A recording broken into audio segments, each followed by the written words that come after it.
Yeah, I think we're supposed to be good there. All right, cool.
All right, we on. Boom. We on like boiled corn. Where that's it, man, come from, boy? Probably a boy corn vendor who wanted to get his wares more in line with To maximize on his sales. repetition. Yeah, because I mean, I like boiled corn, but I wouldn't say it on like that now. You know what I mean? On, like a benchmark for on, boy corn. Kind of. I mean, on like doubles in the rhyme too now. You know what I mean? So. On like routine, but it don't really flow off the tongue. Nah.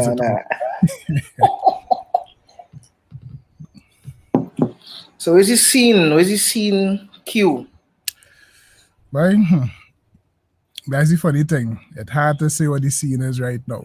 The scene, yeah. Difficult to say the scene is XYZ. Beyond the scene is interesting. Yeah. If nothing else, Yeah, it opened up some wormholes, boy. Yeah. Well, Too much. necessity being the mother of invention and so on. We get put in a position here where the aim is to survive. The aim is to preserve and as much of life as we know we could. So that I think that's the general vibe all around. I believe everybody kind of adjusting, have a lot of pivoting, a lot of people trying new things and trying to carve new paths, which is good. Which is good. Yeah, I mean, it kind of open up different little. I guess with every positive, I guess it will have tons of negative too. Of course. I Well, find the thing is, that's always the case, eh? That's always the case. Again, I don't think we're doing anything right now that we were unable to do before. But from a place of comfort, you'll seldom find innovation. You'll find people thinking, well, what does he need? Why do this? Why do that? We safe, we comfortable.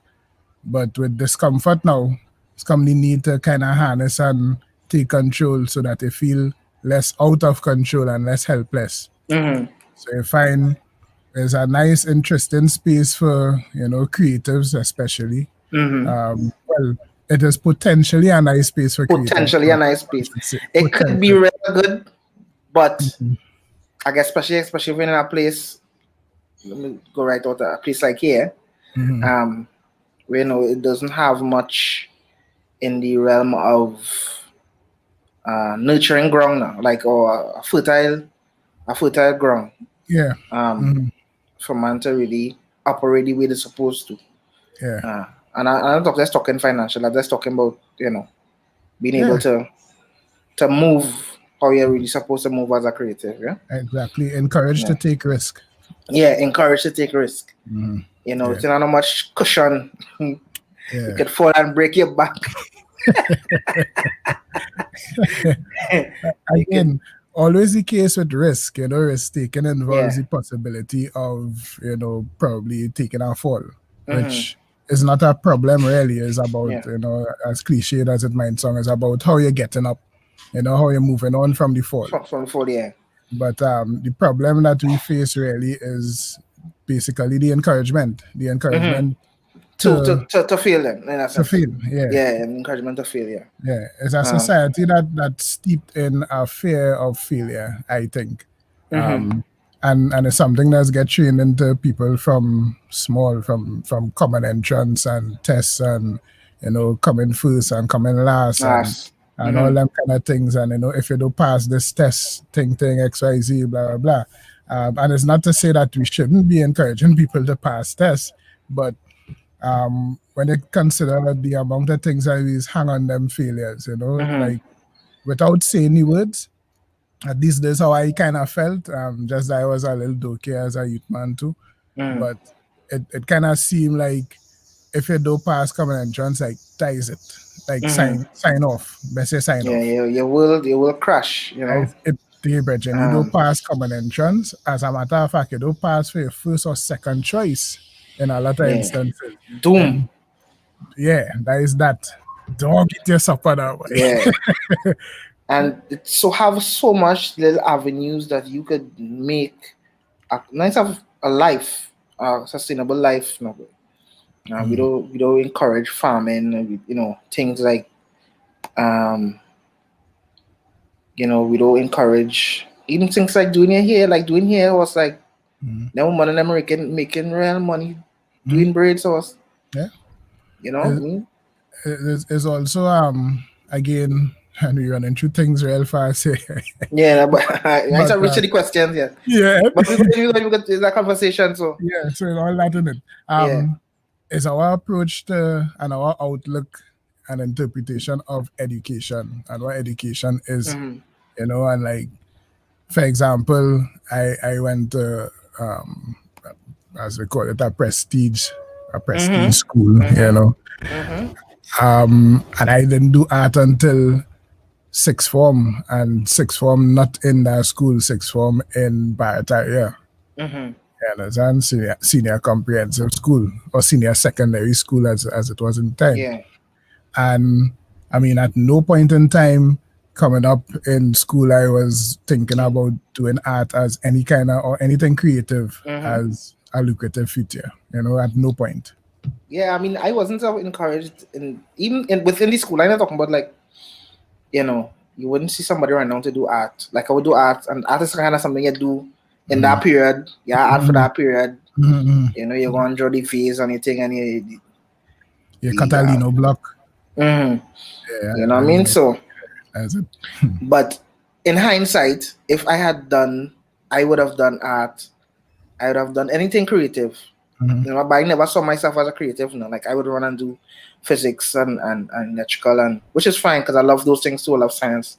You know, but I never studied. Okay, let me do, you know, stuff that was leaning to more my creative side. You know, I didn't think I had a creative side in the first place because Dinah encouraged doctor, lawyer. If you're in the hood, I guess if you come out a policeman, you're good. Yeah, a soldier. A soldier, you know, you're good. But you know, you're never encouraged to enhance your creative side. And I just talk on creative sides and talk other different little sides of the human experience that we don't really encourage in the youths now. I just try and encourage my daughter in not just creative, because you know, but it have many possible ways to do things now. Like of course, all wrong. And again, what I was getting at is I would have liked the chance to do not just art, but like you say, like trade. You know, I love to do auto mechanics, for example. I feel like I excel in that, and I'd be interested because I like cars. You know, if it had like a inkling of home economics or something in my time in school, guaranteed. We had it, but that look as a like thing now, boy. Yeah. I think that, you know. I only end up in a school that had home ec again in sixth form, and to me, that was, you know, if you could get a piece of pie or something, you know, if they cook, you know, when things don't cook, yeah, a piece of cake, you know. But I'm not thinking about this as something like education, and maybe I should see if I could get into a class to see what is going at least, you know, and get a little footing. But yeah, it's just you have a weird approach to education and what education is, I find.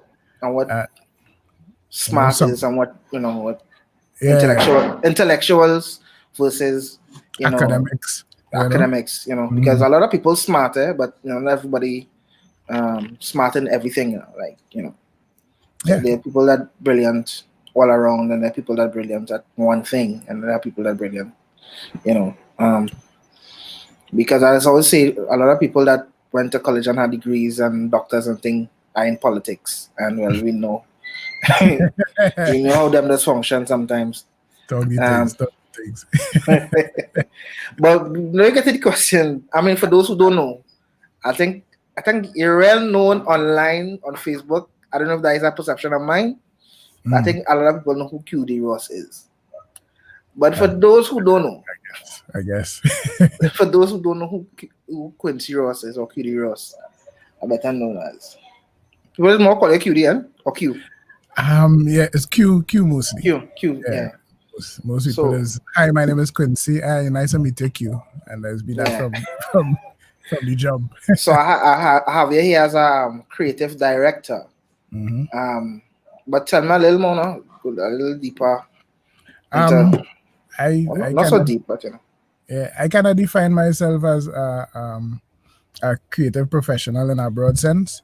A creative entrepreneur actually was something suggested to me by Steve Woodett, a good friend of mine, artist Steve Woodett. Defined me as a creative entrepreneur a while back, and I thought that was most accurate, you know.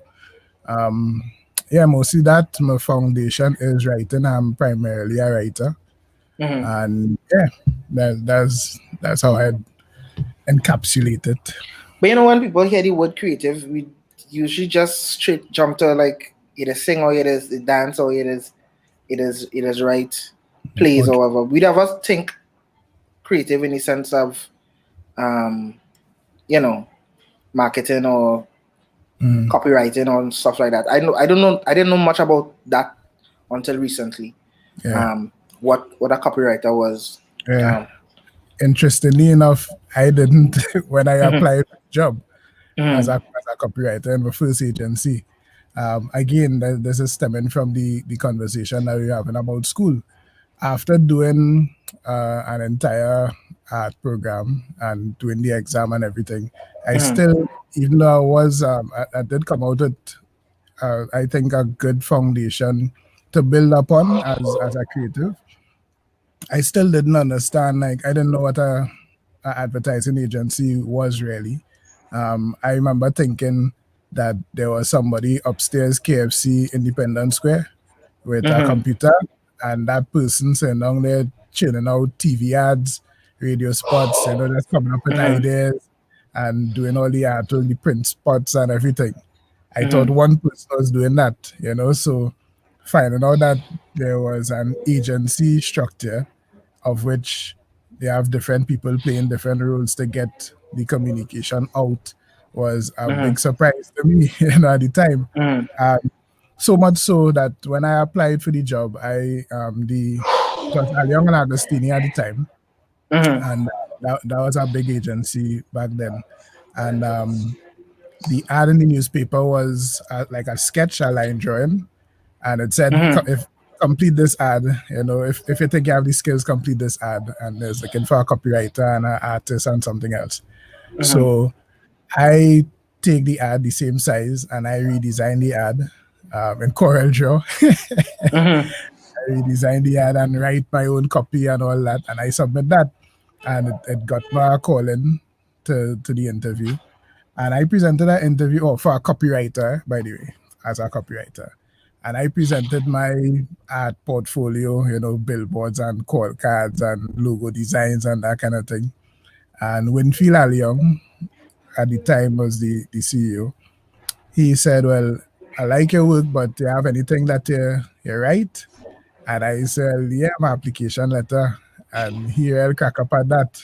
He find if I had to, if I was confident enough to come in and try and sell myself like that, he said, "Well, probably a bad man, And he tried out for $40 a day.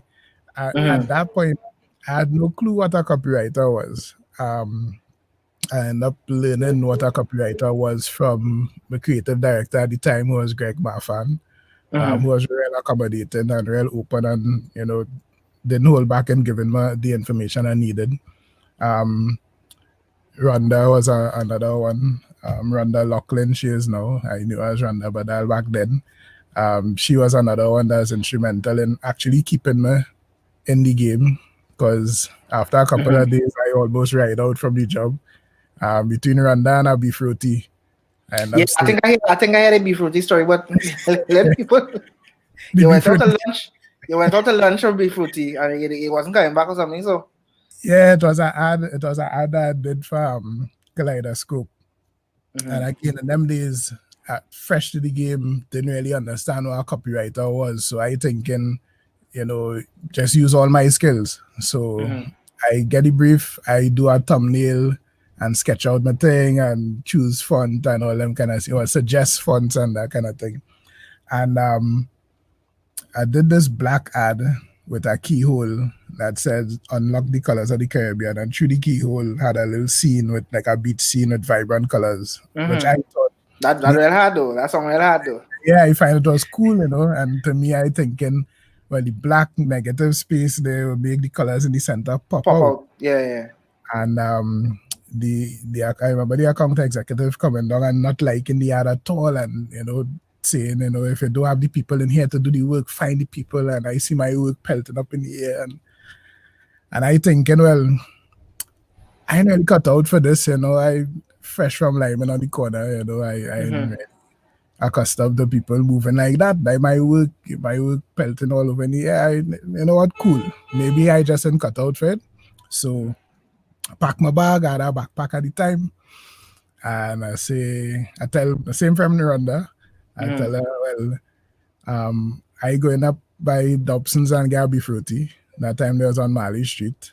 I'm gonna eat that, buy pies there, right? Yeah. Hereford. And probably drink something, and then I going home.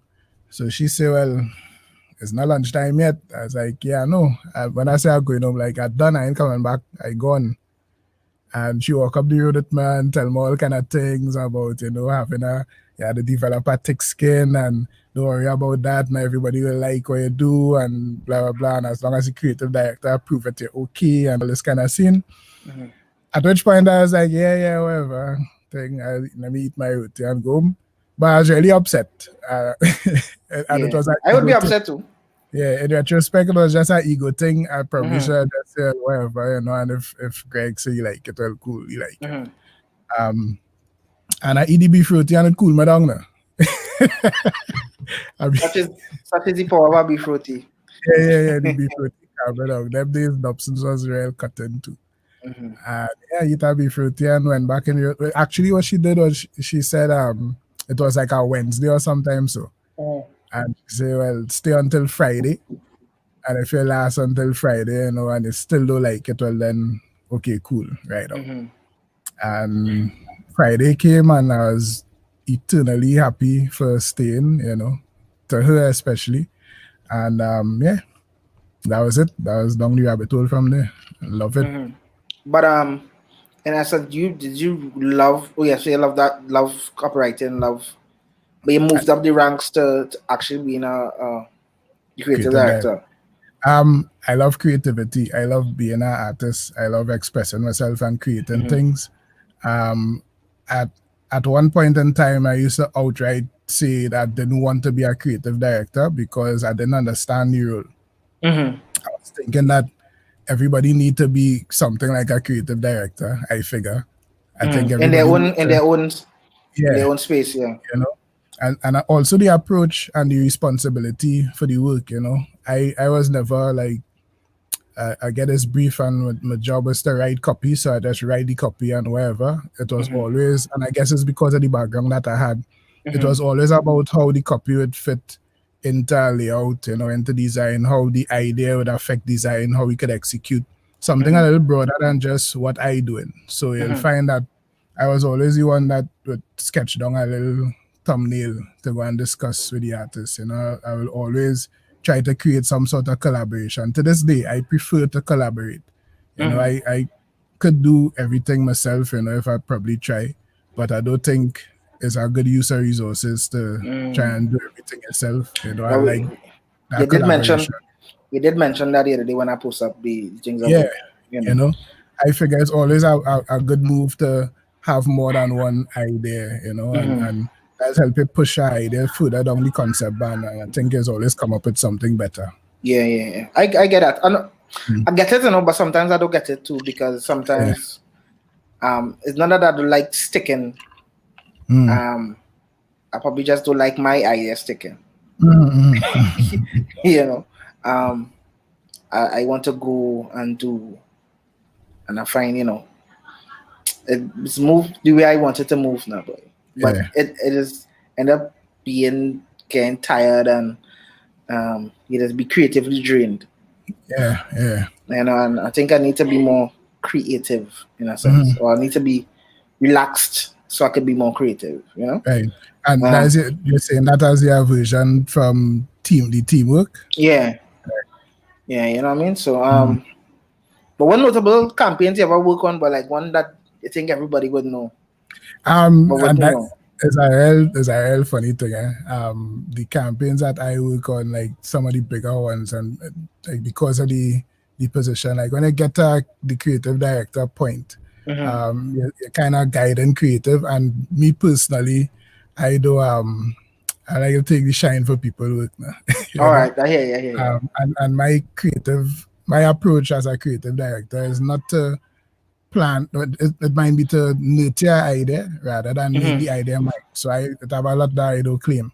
But beyond that, the kind of stuff that I really like was not the pretty stuff, not the fun headline and the twist and all them kind of things. It's the more scientific ones. For example, I did the manage the migration from Squeezy to Quicks. Oh, well, look at that. Yeah, that for me was... You used to blame for that weakness, boy? Yeah. You know, and that was interesting to me. I prefer those type of campaigns because they have like measurable stats to show, all right, the sales might be falling off a little bit here, but then they came back up, and you know or you could quantify the difference between you see if campaigns. it works, because the target goal is to not have a drop off of your market share with the name change, right? So obviously a new thing come on the shelf, the consumer wouldn't really know, it is the same thing, but just in a different package, and whatever went on behind the scenes with the brand alignments and all that for formulas to change and ownership to change and whatever legal things. At the end of the day, this is a product, the same product with a different name, a different look, and a different brand. And a product that people know, in the sense that it's a product that you know, that went way back, you know, it have roots. It has roots. So people still call it squeezy. Yeah, you know. People still call it squeezy up to today. So now that we talked about, I wasn't really going there, but you think about the word branding, because like I have changed my name a couple times. Like John wasn't the first iteration of it. It was the longest one, but it's not the first. Right. You know, I used to go by Sita Grandson first, and then I changed to John, and then now I'm John Square because of legal things. Navigating the streaming space and that kind of thing. Right. But my problem sometimes, I think my brand really, it's not really focused in one area now. You know, I just do a lot of things.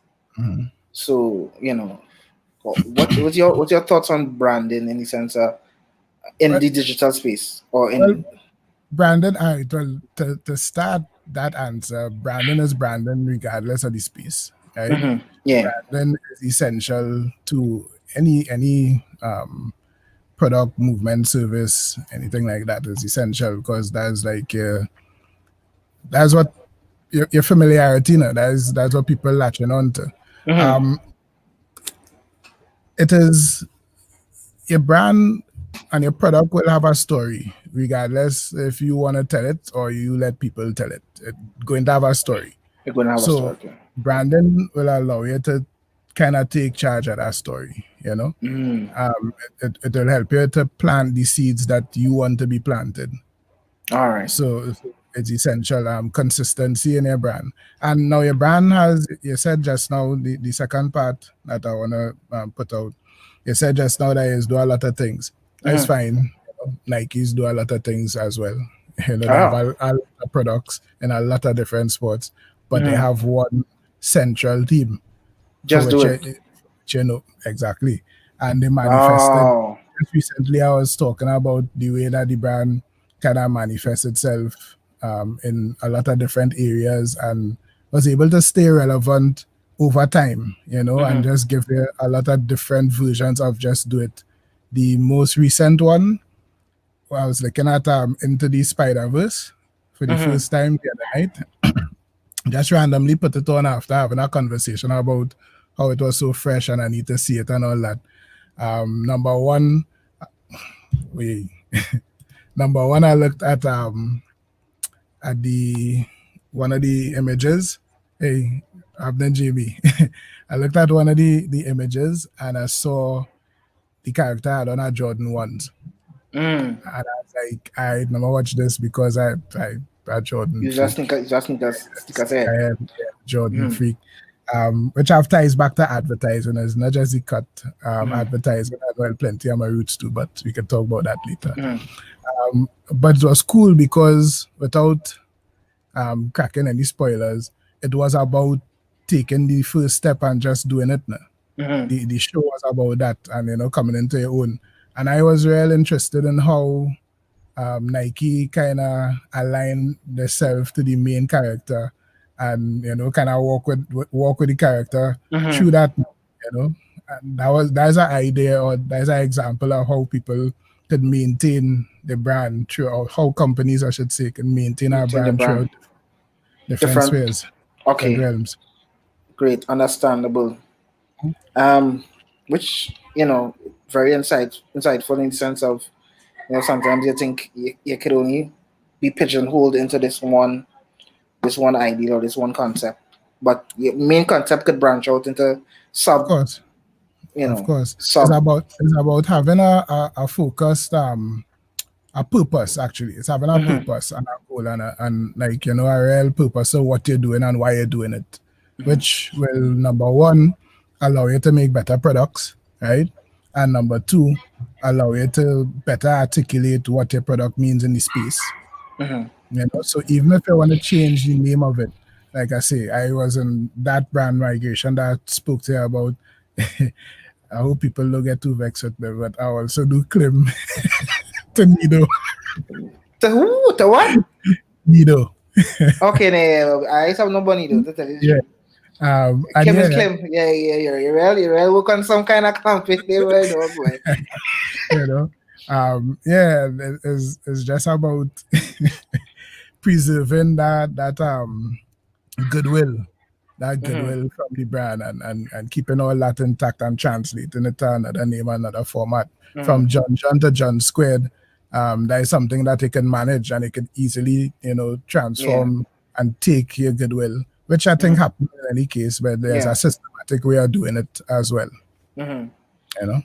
Because I was real, you know, I was real thinking about if I should do it or why I should do it, you know. But it was hard for me to go on and Google John and see 10 different Johns or different iterations of it. And you know, I needed some kind of uniqueness in that self. Right. You know, and I think it might take people, why call people, I mean, you can still call me John because it's the same thing. If you call me John still is fine. If you call Squeezy, we still call Squeezy and we still call Clim. Yeah. Well, no, that is the consumer decision, right? Yeah. But again, the what they call it versus how you feel about it is more the concern. Concern, okay. So you have to feel the same way about the same product, regardless of the name change. Yeah, and what I would say, like in your case, instead of changing it and saying, you know, there's my new name, just bring your customers along, or your fans in your case, along for the journey. Tell them why you're changing it. Explain to them what was the reasons why you're feeling.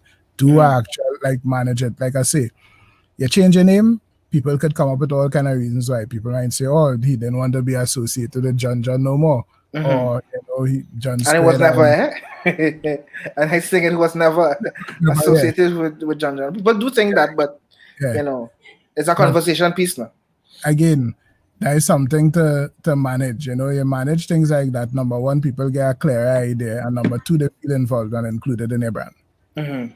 So yeah, things like that is why branding and paying attention to branding is important and could be beneficial to most any brand. Nice lessons here. Like I got away, but I got away some dust for the gems. Nah, man, that is things. I was fortunate to end up in an industry at a time when people was happy to share things. Again, collaboration was big. The people that I met, men like Frank Sion and, you know, Kenneth Scott and some real big guns, just tell me things. You know, I asked them to tell me, I didn't ask them to tell me still, and that's how I learn. So I don't ever try to hold back information, and not everything is about the dollars. You know. I hear you. Like I was watching, I always have this concept or this idea that marketing are really needed now, like for certain brands. You know, like I think I mentioned it a couple of times on my status at some point. Like, why does Carib need to advertise? Why does Stag need to advertise? You know, something like we use every day, like Digicel, or why the need for this, you know, excessive marketing? Spend. Yeah, big billboards. You know, these are brands that are already known. You know. Go ahead. Yeah, go ahead now. Go ahead. Well, you have a part to purchase. Every consumer have a part to purchase, right? Something that's happened or things that happen between when you wake up in the morning to when you come back home. And during that time, you interact with different brands. You interact with different products, different services, and all that. All this really is about keeping a top of mind position in the consumer's mind, right? Now, I will retract a little bit and say we will not turn a blind eye to the fact that there are plenty big companies in a small space, and a lot of times is brands it's like companies kind of cannibalizing the scene, competing against themselves. At the end of right, because Stark and Caribous is same company going into the same pot kind of thing. Whatever reason they have for doing that, they have, I guess, that is on them, But if you look broader than that, you have, and probably look at the spectrum of smaller companies, like, the budding small businesses that coming up now. People are doing little micro businesses and thing out of their home, and small to medium kind of scene. They need to be top of mind more than anything else. They need to get their messages out. They need to keep people informed as to things that are going on in the brand, new offerings, where to find it, a host of information that needs to come out. So I mean, a lot of times people talking about advertising and marketing, and they'll talk about one aspect of it, which might be your mainstream media, a TV ad, a radio spot, which all have their purpose, online stuff, and everything has a purpose. But you also have other things like, things that will directly affect sales and sign-ups, and things like direct mail pieces and things that's come straight to you. Click here to sign up for something, It have a lot of different aspects to it that will contribute back to, at the end of the day, to increase our sales for a client or a company. Science. There was this movie, boy, that was about marketing, and the guy was walking around and he was seeing like all these little triggers and little bubbles and things. That movie was so intriguing, like how we just really get T-fed and like how marketing is really getting in the and I'm watching it just off the cuff, and I saw it and I was like, wow, the messaging in it now real great now. Like how much we just walk around. How much we just walk around and not noticing marketing, and I think that is the case. Because I would notice, I'm like, why I don't need to see this Carib ad, really, to be honest. Like a Carib now. Yeah. They might want it now, but at some point they might remember. This thing that I feel in the quenchers, and this thing had some nice water droplets on it, looking really refreshing. I'm gonna take that. It's not really it's not no cosmic thing. It's like there's science, basically. It's science. A lot of what we do is based on impulse. You know? So again, impulse is a huge part of retail brand strategy. That is why you shop and see, stuff stick up all over the shop. And mind you, a lot of it is clutter and visual litter because of how we're doing it, right? People paying attention to actually analyzing the space, seeing where it have, and then building something to stand out of the space, or building something that wouldn't blend into clutter, and lend itself to standing out and being visible to the consumer. But all things being equal, you want that piece of communication right at the point of purchase to say, well, in case you're going to buy a juice, buy this one, in case you're for some biscuits, buy this biscuit, I hear you. So what the parallel between, that job, and let's say you working with Detonator, or you and Badawi working with Detonator, and then now to Eater Food. Tell me the transition, or if it was parallel, simultaneously going on at the same time, or you just take your expertise in that area and you assisted in that whole Detonator brand and now Eater Food brand. Good question. And that real loaded, there are plenty in it. Well, we have time. At the time, well, Detonator is the parent company, right? And Eater Food is actually a project that Detonator handles, right? Detonator is Badawi primarily, coming from Detonator. Detonator was Deep Thought back in the day. Rapper, producer, Deep Thought, right? It was Detonator, right? Yeah. It became Detonator when you opened it up. Yeah. That history. I hope Dario vex with me now. No. You can't vex it here. Yeah. Now he can't vex with me because he had a mad rapping voice and he didn't find it was mad. But I find Dario as a mad rapper. I find he was mad. And I could see that. Of course. And he's a kind of humble. Yeah, kind of one of them humble people too. That So I'm glad he putting out the voice out there now. But anyway, as a sip more. Yeah. But it was Dario was doing that. And I kind of jump on to, more so from in them days, I should say it was production and music, so that's when Zigua was doing open mics and that kind of thing, and he was working with Hackett and producing them things. We had a couple of artists that were producing some hip hop and that kind of scene. So it was just in the creative field, so I was dabbling in it. But what was happening at the time was, for me, I was kind of becoming disenchanted with working in agencies, simply because you're doing the same thing over and over. At the time I'd already spent like about a proper 8 to 10 years in the industry, and realizing that we're doing the same thing, but the landscape changing, the consumer changing, the landscape changing, and seeing certain things that, not that they're not effective anymore, but we could be maximizing and, doing a little more and using more of what we have on the table. So for example, like digital, back in like 2003, 2004, 2005, times at like MySpace, times, those kind of times when Trini Scene was out and that kind of thing, I was already noticing the power of the internet for brands, right?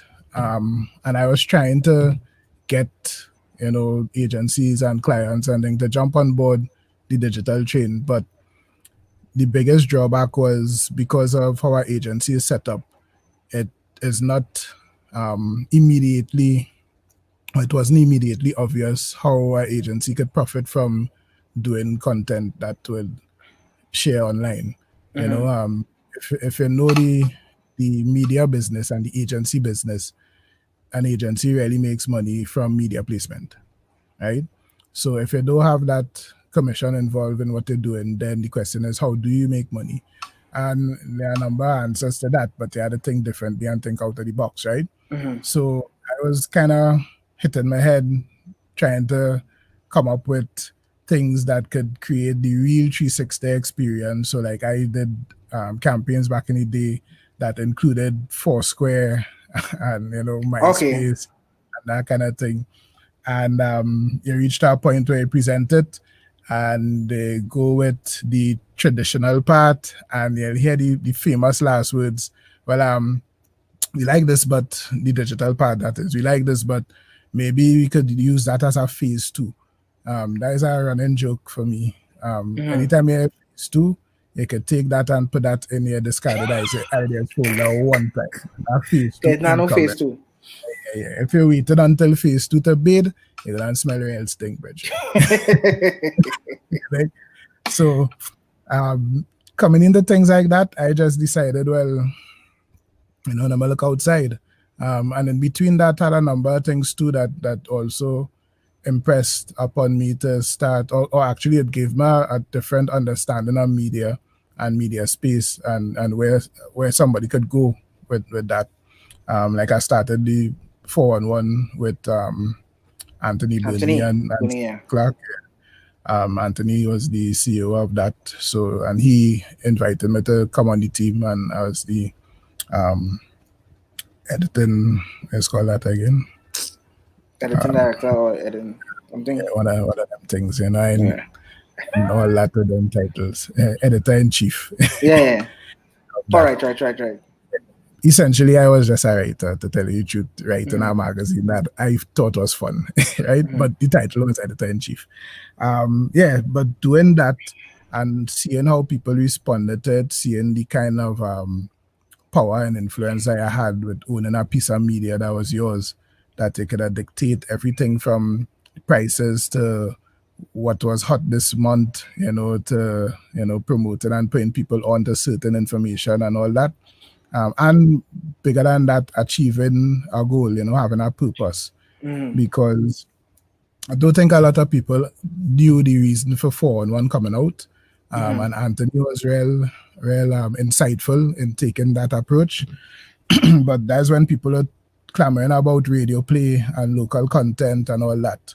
And Anthony's position was, we can't own a radio station because we don't have the money for that infrastructure, but we have design skills. We understand print, we could write. So let you do it in words and visuals. And that's what that was. It was something to combat or to create. If I take the words straight out of the what we call the Bible, which was our business plan, it was to create a platform to showcase known, lesser known, and unknown artists on the same platform. More or less. Yeah. So yeah, things like that going on. I just kind of got the desire as well as the courage to step out and do things on my own. And Eater Food was a blog that I started writing, that's going to, and reviewing restaurants, reviewing anything actually. And I might probably give you a little backstory on that, but I'm gonna wrap up this thought first. Checking out restaurants, checking out local chefs and that kind of thing, checking out, fast food, everything from street food right up to fine dining. And again, trying to create one platform for everything. And not create this idea of, restaurant is for a certain type of person, or eating street food is for a certain type of person. It was more, there's only good food and food I like actually, and food I don't like. Go anywhere and eat wherever you want, So yeah, those kind of things were happening. And then, Dawi himself kind of step away from the corporate life too. That time he was working, he had an office and 9 to 5, yeah. And he jumped out and started doing it on his own. So, it's my boy, so join forces kind of thing. That was it. That's the catalyst, really. All right. Because, I think I met you through Detonator and going by Davi and working on music. I can't remember the beginning, but I know that is the essence of what I think we met. Yeah, man, more or less. But when I want to play this, I want to say it was a game, but what do you think when you hear these certain words now? All right. When you hear the word foodie, what does come to mind? Stoops. I don't like that. I didn't use it because of the topic this week. Yeah, I don't like that. I don't like that term at all. I personally don't like that term. A lot of people find it valid. Fine. I find I don't like the word itself, like foodie. It sounds clownish, yeah, in a sense. It sounds like a clownish kind of thing. But also even the definition about it, let's try to make it sound serious, somebody that's passionate about food. Like I'm not passionate about food. I like it. I might be passionate, yes, but that's not what's driving me to do it. What's driving me to do it, and I think purpose is what should define your role and what you're trying to achieve. Again, that is just my expression. Food for me is something I used to express myself. So, whereas I could cook, I know how to bubble, I could make something taste good. I just have that in me. I guess I get it from my father because he's the same thing. Well, it was the same thing. But I do it as an expression, and I don't do it. I can't do it commercial. Like I can't be a chef. I'm not trying to cook for any and everybody. Yeah, and that kind of vibes. And I have no desire to showcase my skills in cooking for anything at all. I just cook for me. I will cook to prove a point. I might cook with as a scientist to see if something could happen. I just cook the Russell Jimmy's, Yeah, I will make a sweet and sour roti just because, people go fine, yeah. Pilau was, yeah. Well, that's the next word, pilau. Pilau? When you hear the word pilau. thing that's come to mind is yum.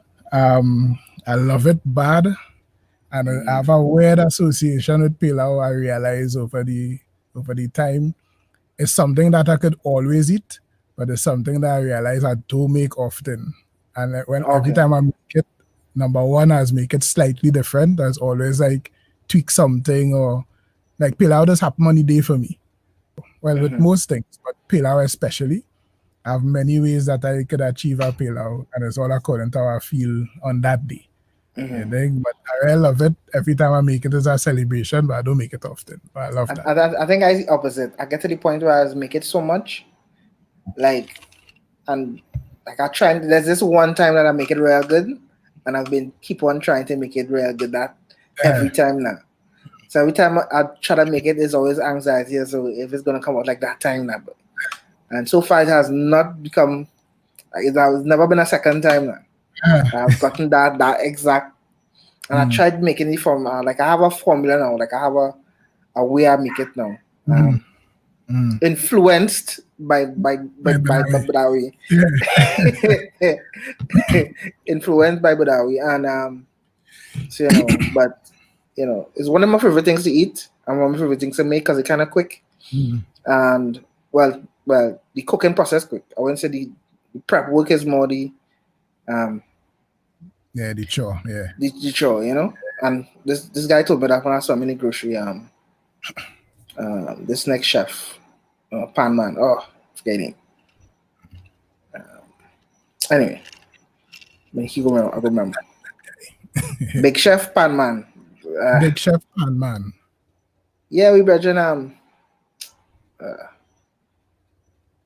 Barry. Yeah, Barry. Was telling me, the thing about pilau is the prep work, make sure you have all the ingredients cut up and thing, nice cooking, you prep your stuff first. I have a routine, so like I would think about what I'm gonna do, all the steps in my head first, then jump out and do it. But I just drink and cook. So I drink and cook. Flavor profile. Flavor profile. That's a nice way. That's what I recently got again influenced by the influencer himself. Flavor profile. What did I do with proof? It was flavor profile. Yeah, that's a term that I have. I start to use early in the game. Actually, I think I'd hear it out there and looking at something on Food Network and things. But your flavor profile is an important thing. It is the realm in which your flavors play in, whether it be on the acidic palate or it'd be something salty, something sweet thing. So your flavor profile will be layers of them flavors that build up to. Influencer. Influencer is Sai. That is a Sai. Again, but this one a little less. I don't dislike this one, to be honest. If I had to be honest, I dislike foodie as a word and as a thing. Influencer, I just think the influencer scene more than anything else. I think we make some wrong turns on the internet and how we deal with the internet and deal with creating content and thing. And we created this space. Influencer marketing. Yeah, we created a space where, for me, the scenario that it creates is you have people now, and this tied to something much deeper and much bigger, and it's just my perspective on how things happening.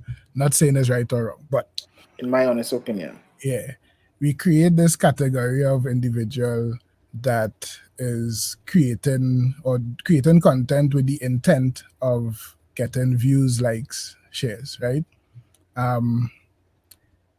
Kind of weird for me. Kind of weird. If you want to do that and integrate brands into it, I'll tell you why. If you think about, and media is media, everything have like different platforms have different attitudes and personalities and different cultures and ways of using it, right? So like Facebook is a different type of interaction from Twitter for obvious reasons. Technology. algorithms and things, dictate that. But media is media. So apply the term or look at the media spaces as media spaces and think about what is going with like Express, for example. If a client wants to advertise with the Express, they go to the Express they go to the agency, and via the agency, the Express will say, these are our rates, these are sizes that we have. For instance, we have X amount of readers, our readership is this, and you could talk to all of them or some of them, people in Arima, thing by virtue inserts or whatever, right? You can target. The newspaper already have the readership. You could pay to reach who you want. Therefore, the advertiser, the people creating the communication for the newspaper, their focus is not on building a viewership or readership. Their focus is selling a brand, right? So you find the work coming out there, it's very specific to selling a brand, right?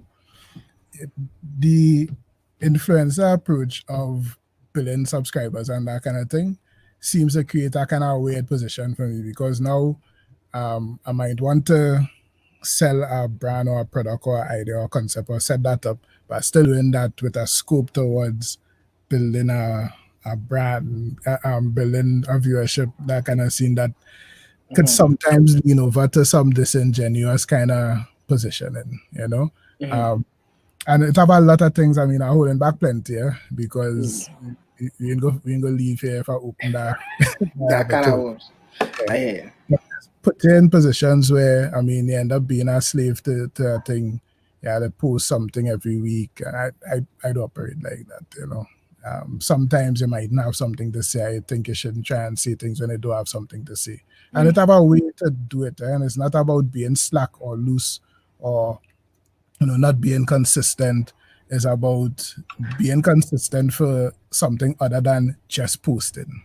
You can be consistent in the work that you post or the things that you post, saying something real and hitting that target. But not just doing an ad for Emancipation Day because they feel you need to do an ad for Emancipation Day. Things like that. When your brand are really aligned in that setting.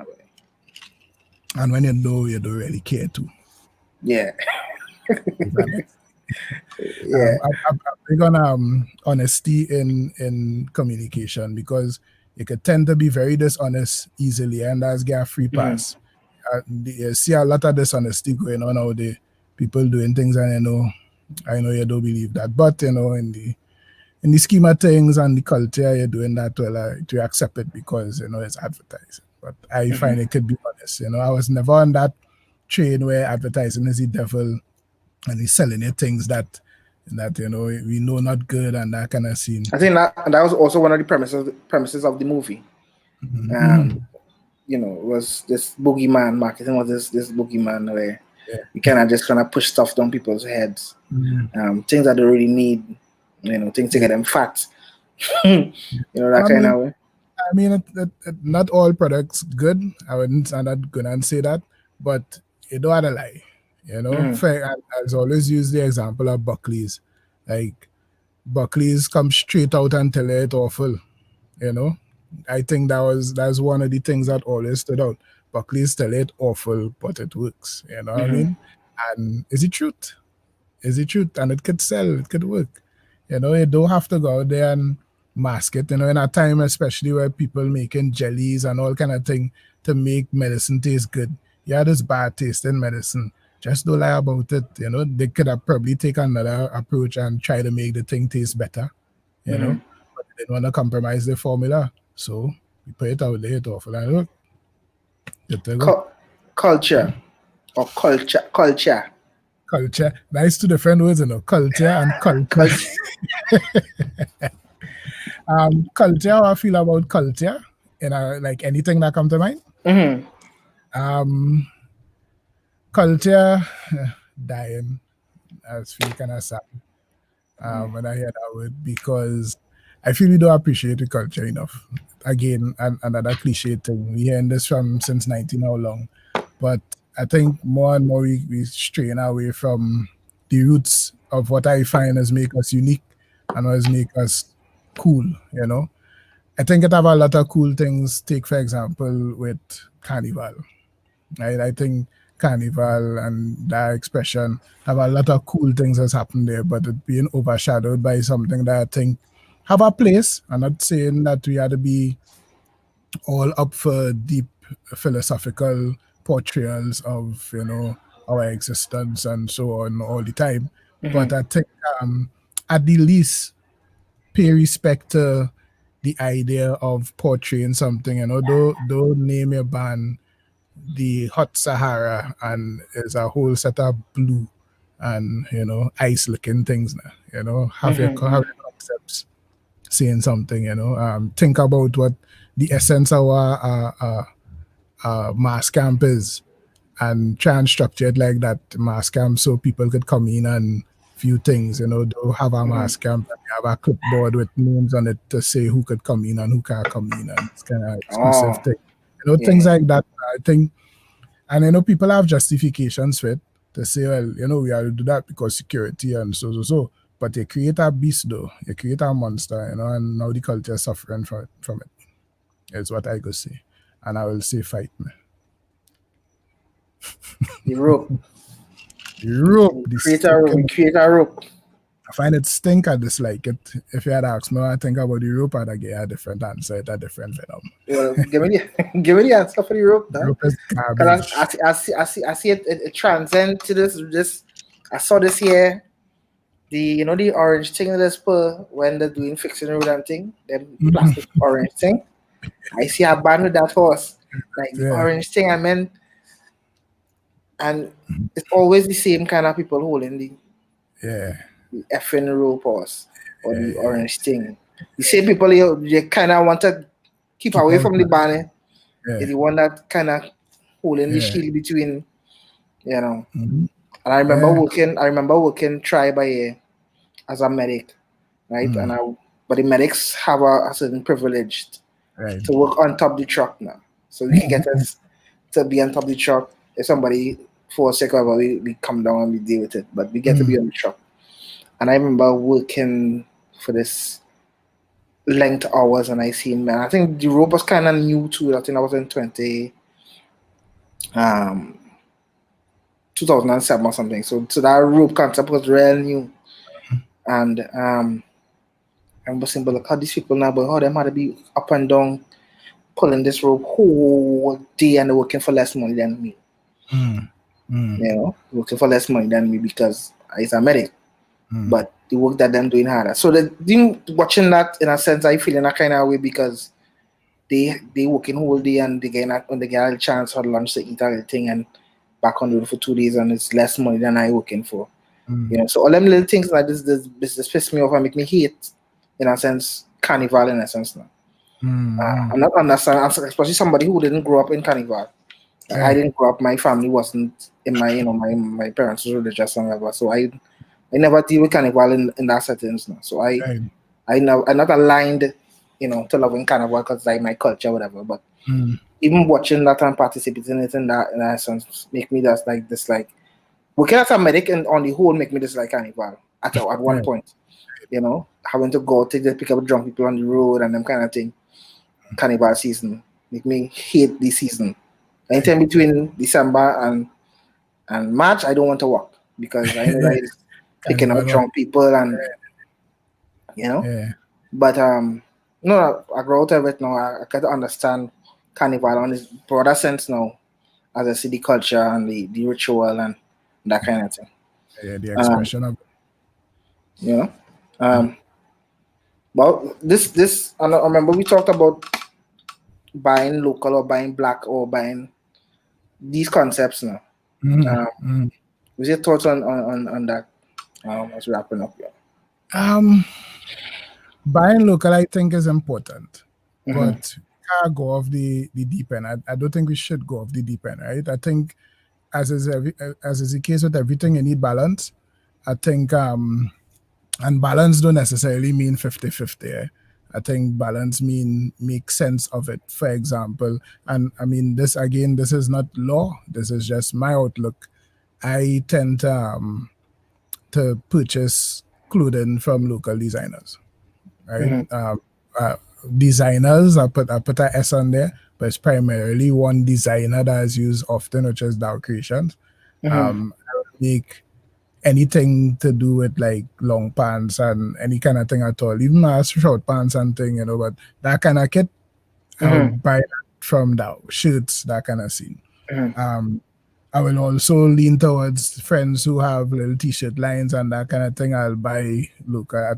I'm quite proud of my local t-shirt collection, actually. You know, but I could safely say like 90% of the t-shirts that I wear be from friends who doing stuff, you know. I think that is important. At least it's important for me because that is me helping boost the industry, the creative industry as well.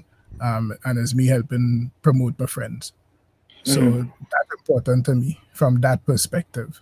But overall, I mean, I think if you consider, if you move it towards food, for example, and you consider the amount of things that we import, right? I think we could start moving some focus, and I think this beyond the consumer. This is the country and government and that kind of thing could move towards focusing a little more on helping us become more self-sufficient in terms of food, and then supporting local, translating to that purchasing local brands and that kind of thing to eat could A, be more of a thing, and B, we could start getting a little more variety and, you know, filling some more gaps. You can't expect us to just blank off certain things and leave gaps open with nothing to fill it, you know. We are getting to fill that. But I think again, yeah, balance. It's my ideal and everything. I think that's and to me, I like to buy things that I like, you know. At the end of the day, yeah, I mean, we live in life real rough too. So why we can't have some fun sometimes, you know what I mean? And let's be buying things that we like. But and anyway, you know, it's a long discussion about the choices that we have as local consumers. And it have plenty built in. And being able to pick, I guess, and choose. Yeah. You know, what you want and what you need. What you want and what you like. And there's also the idea of the context of buying local or supporting local from the position of okay, I have local products, things that made 100% here and all that, but supporting local, I think, also speaks to like supporting businesses within a community, which I try to do as well. I walk out and go to the Vegemart, I support the local fishman, that kind of thing. Things within walking distance of my place. Number one, to get fresher ingredients, which is an impact on the food that I make, the flavor and the flavor profiles of the food.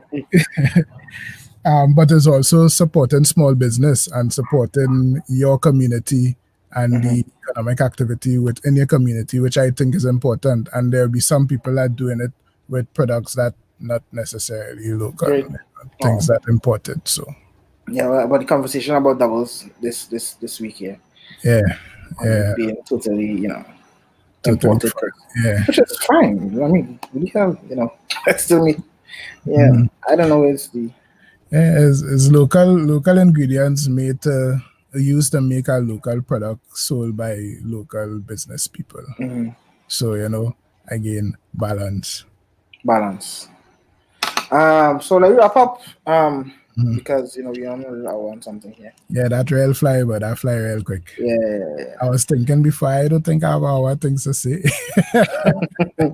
Now, man, we just usually talk. And we just usually talking a lot of things and ideas and why it is we kind of the way we is in the sense of the fertile ground we talk about now. Why? Yeah.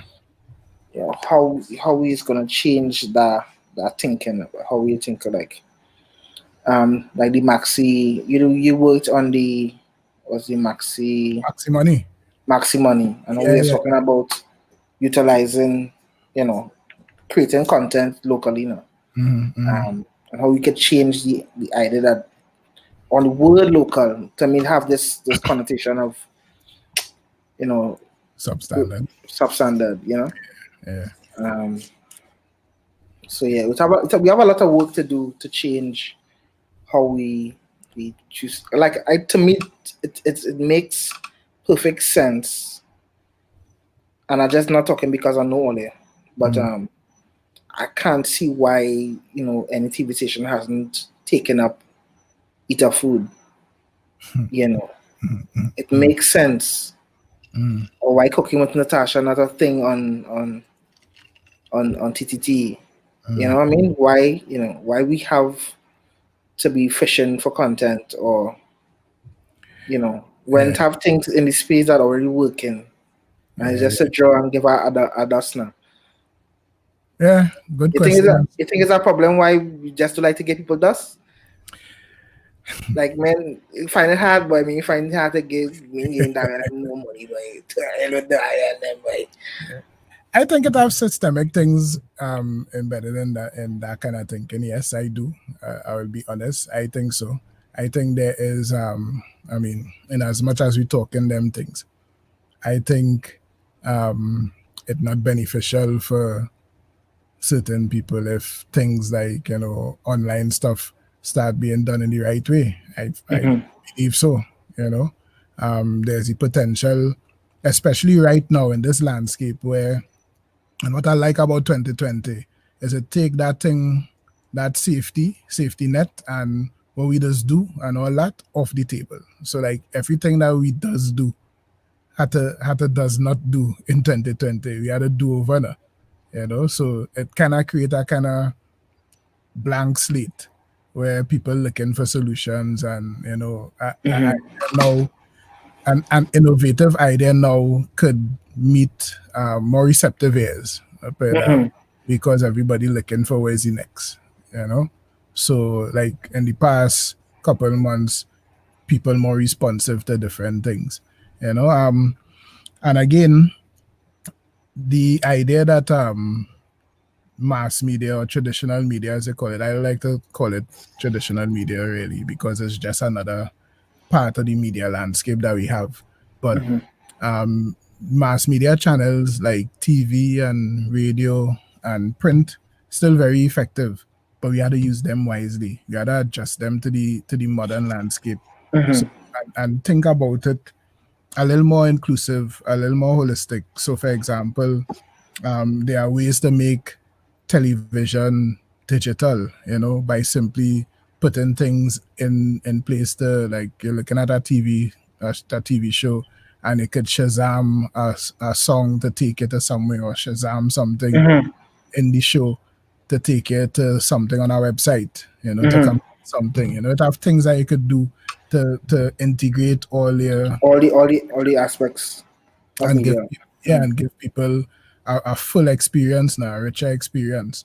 So saying all that to say, I think, yes, I agree with you that, things like eater food content should be, find its way onto TV, I think, in some instances, hopefully not just lifted off the internet and put it on TV, but like versions of it that could be applicable to a TV station, that could be unique ways of sharing that whole eater food concept. I think that could happen. But the powers that be had to understand that change is inevitable, and the other loss, that's how to share now, boy.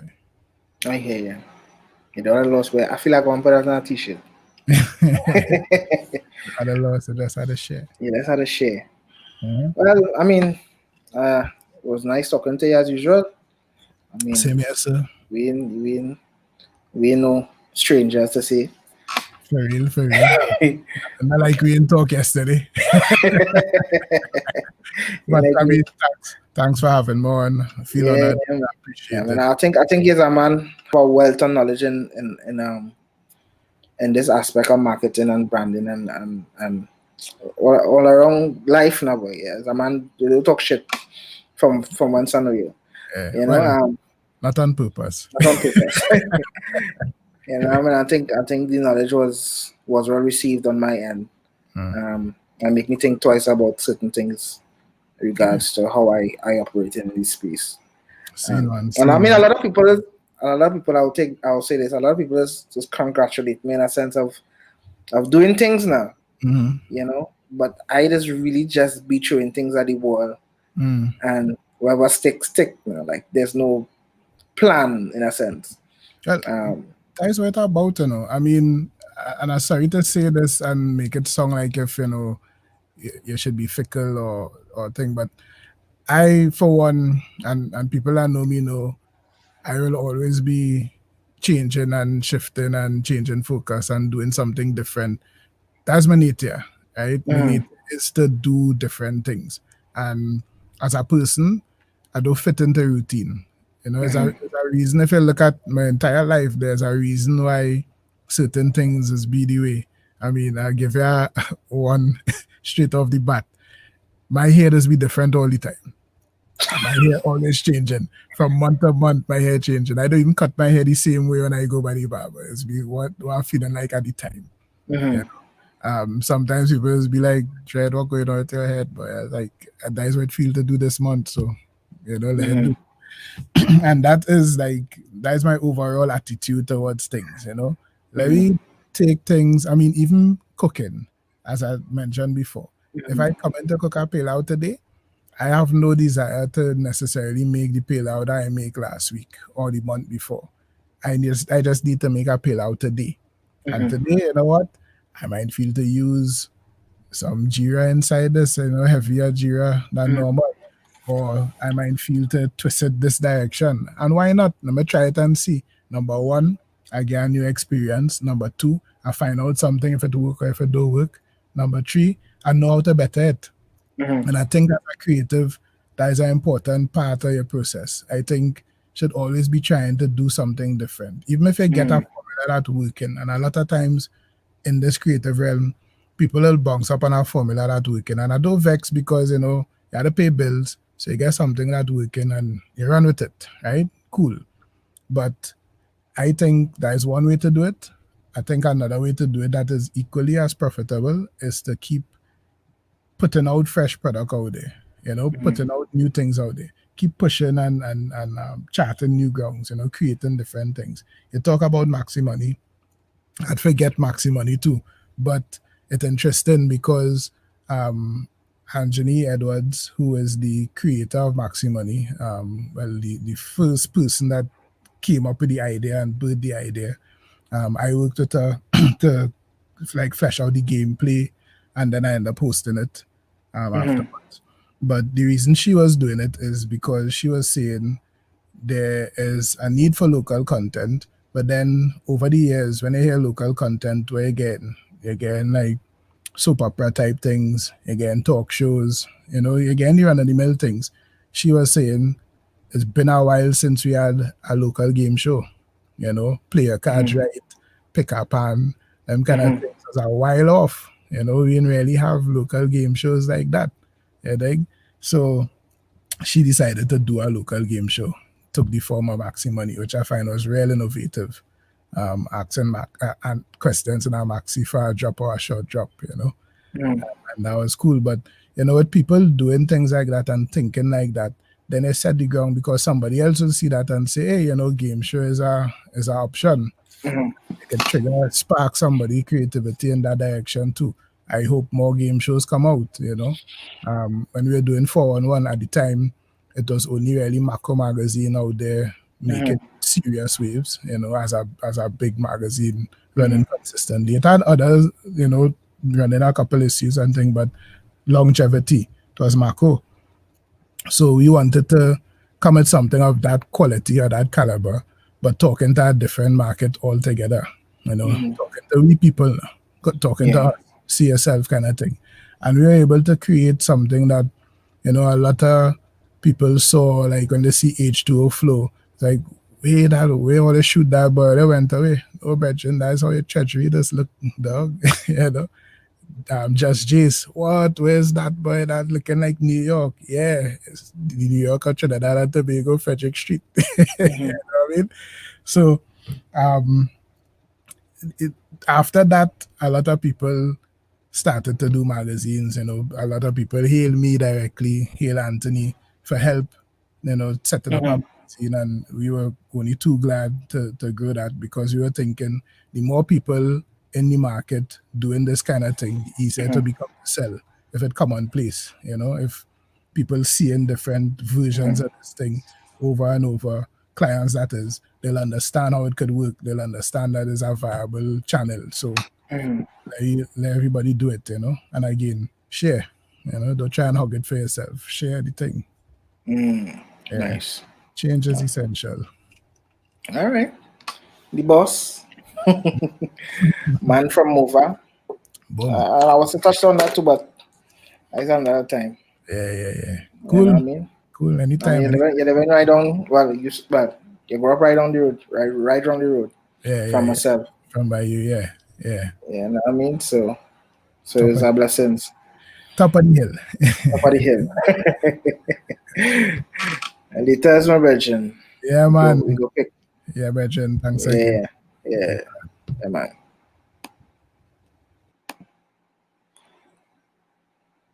So yeah, it was a blessing, y'all.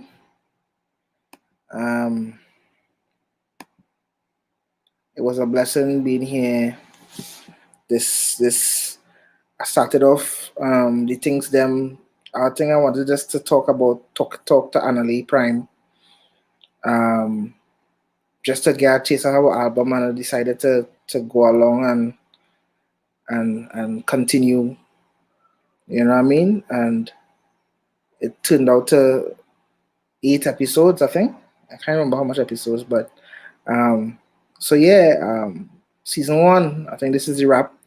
But this is the wrap of season 1. And we get into the Yuletide season. And January back again, and I'll see who else I could talk to in January. The space might be different, who knows? We might finally find the cure for the vid. And people in our time with sitting around watching these things. But we go see how it go. And I just want to remind all you, I have some stuff available, for sale. This is one. We have the Shortcomings EP that I released in May. We have merch available by orders only. I want to have a sort of thing on me, and then they stay on me. So we have this one, and we have the new release from me and Mike Squared, the Y Squared merch available. We also have the John Squared t-shirts with the logo available as well. $200 with the John Squared when I get a mask with it for $200. So please check the website out, johnsquared.com. You can look in the shops and you can purchase from there. Or you can message me directly. We want to be too stringent with the thing, too business-like. You can message me, call me. Yeah, and that's the vibes there. I want to thank everybody for tuning in and supporting the vibes. This Friday, I'll be talking to Mike Squared on IG. We're going to break down the album and thing. So, thanks for tuning in. I love all you. Thanks for love until the brand for always supporting